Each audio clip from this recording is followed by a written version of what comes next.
Alrighty, so let's dive in on kind of where we're at and where we're going. And so, a couple of things have changed since the last time I recorded a video, and that is the relationship with the previous eBay seller kind of fell apart. Not really sure where we went wrong on that one. I had everything all ready to go, had agreed upon a price, had talked through shipping and made sure everything was taken care of. And then when it went to actually setting up the order, they fumbled. And so they applied the shipping to a different item, which in their defense was the item that I originally opened the conversation on, but that was like a week and a half to 2 weeks ago.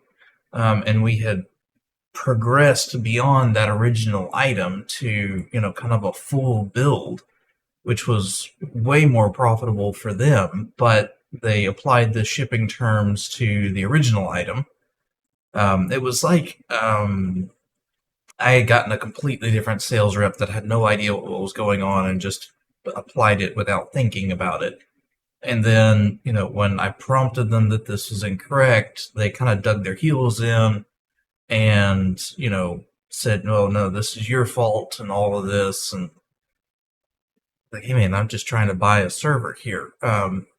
And then a little bit further said, all right, let's see if we can, mend these fences and, get this up and going. And then just never heard anything back from them. It was just radio silence. So I dropped them as the seller, went and looked. There's a lot of HP ProLiants out there right now. I'm not sure if somebody's shut a big farm down or what, but I was able to pick up a new seller relatively quickly. The base price is higher on this one, but they don't have shipping costs. So when it comes down to it, it was pretty much a wash with the base price versus shipping costs. The part that was a little bit a bummer is, we had kind of talked through almost a turnkey server to where it had the CPUs, the RAM, everything that I needed to get going, whereas this one that I'm getting, I'm having to source the CPUs, having to source the RAM, having to source the server all separately. So, but again, this was way easier and will probably end up being better for me in the long run. And so let's pull up the server. I have shown these before, but this is kind of the chassis that we bought. This is a 4U rack mount. This is the HP ProLiant G9 server. What is nice about this particular server is it does have the additional drive backplane here. And so what that means is I can install up to 10 drives in this server. If I was to have gotten the original one, it did not have this backplane, so I could only do the bottom 5. So this may end up working out better for me. Then again, this is kind of what the interior looks like. You've got the PCI slots here. These are the older generation PCIe 3. As of the date of me recording this, we are at PCI Gen 5, but most of the things that I'm doing don't require that higher bandwidth. Like the Mellanox cards are PCIe 3, not PCIe 4 or 5. The only thing that would be really something that would lean on those higher bandwidth numbers would be the graphics cards. And this is just another perspective of it. This is kind of the back end. And then, well, yeah, if you come back one here. You can kind of see the heat sinks back in through there, the 4 towers, and those are included in this bid. So what is not included is the breakout card here. This usually houses a 10 gig NIC, but again, I'll be using the Mellanox card, so it would be pretty redundant. So no real loss there. It's just kind of a blank. I may see if I can find something to put in there just to cover up the hole. And then the other big one is it does have all 4 of the 1200 watt power supplies. So that part is really, really nice. And so that will let us get going there without any major issues. And it is probably overkill for what I'm doing, but it is nice to have the full capacity there and not just, a blank for where a power supply should be, because these are difficult to source, unlike the super micro ones. And I know I've talked about this before, but HP kind of reinvents the wheel every time they go into one of these, so you can't always rely on finding a viable replacement for them.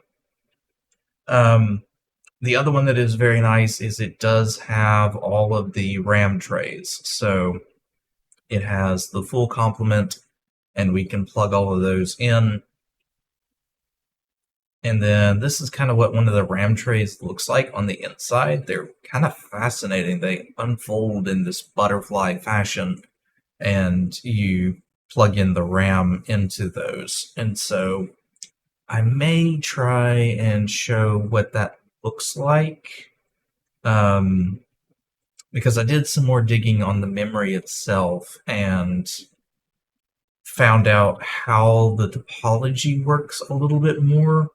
And so I may do a separate dive on that entirely, but the long and short of it is Intel does, it's got 2 separate 4-channel memory controllers to give you the total capacity that we're talking about here. And so it's a little bit weird, and in addition, they're using, instead of single DIMM or double DIMM, they're using triple DIMM per channel. So it breaks out a little bit differently. And again, I'll probably do a separate video on it altogether just because I find it fascinating. It's in the consumer world, you really don't find configurations like this, but for these ultra high density ones, they definitely exist and are very, very interesting. And so let's pull up the CPUs, and these are going to be very small because the pictures that the seller had on there were tiny to start with. But these are the 4 CPUs that I picked up for it. So again, this is actually a slight improvement over what I was doing originally. Let's flip these guys over onto the back, and then these guys. So these are the Broadwell E. They're older, 14 nanometers, but these are the 8894 version 4s. And so what that means is these are, instead of the 20 cores that I was originally going with, these are 24 cores.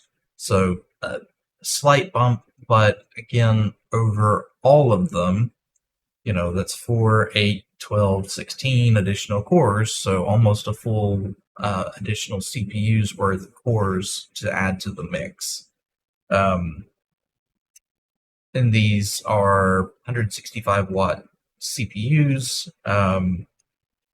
And what is really, really fascinating is these numbers here that they're getting with Cinebench are just... it goes to show that super multi-threaded applications can really shine when you've got more cores to throw at the equation. So this is more performant than my current system, despite the fact that it runs at a much lower clock speed and is on a much older node, and again, much older in general, but it just thrashes for something that is capable of using all of those cores. And then this was one of their other benchmarks that they ran. And I'll highlight this one here just because this may be past me telling future me that there's an issue. But this was done on the Lenovo system. I know that Lenovo can be kind of weird with their CPUs, but as far as I know, there's nothing in here that should be blocking me from using it on an HP system. But we will figure that out when we get there. So, was there anything else that I was going to talk about there? I don't think so. So let me shuffle back over here. So the long and short is these parts should start arriving. I still need to source RAM. I'm not entirely sure what I'm going to do in that regard. Because this thing can hold a lot of RAM, even populating just the base configuration is a lot of memory.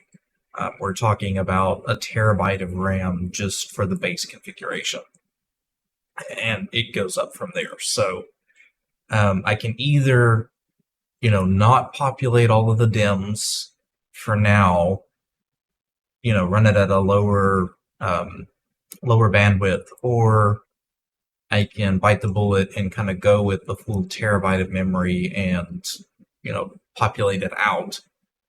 But again, I have nothing that uses that much memory, so it seems kind of pointless. But I don't know. We'll see. I would rather have the full bandwidth, because as you populate these channels, up to a point, you do get performance gains by having additional sticks in there up to, the 4 channels. And so, but again,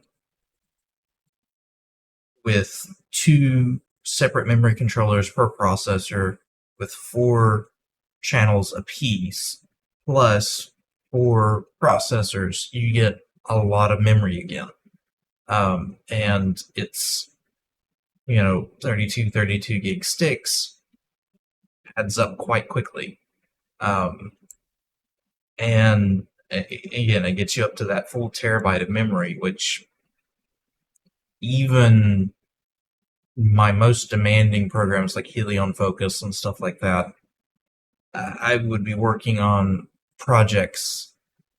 I can't envision a project that could utilize that much memory. So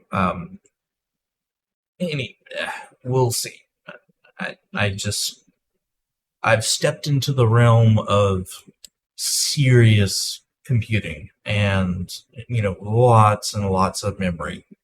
And I'm not sure if I truly need it or if I'm just, throwing sticks at the equation. And so we'll see. But,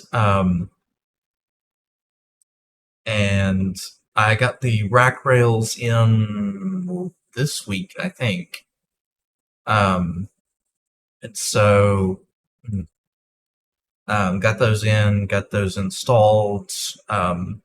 Took me a little while to figure them out. They're a little bit, the super micro ones, just you line them up, click them in, you were good to go. The HP ones are a little bit more complicated.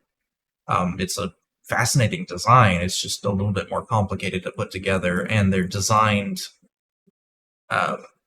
for a wider host than I have, but you can adjust them down. It just took me a while to figure out how to do that. And then once I got them in there, no major issues. So I think I'm good to go to receive this server, and then again, the memory is what I'm going to have to figure out. Where do I go with the memory? And then past that, we'll plug it all up and see what happens.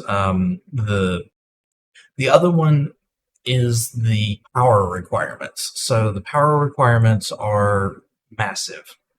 And as it is, I am out of bounds for what I'm trying to do. So the 20 amp breaker was a band-aid, but I've got a much larger problem than a band-aid can fix.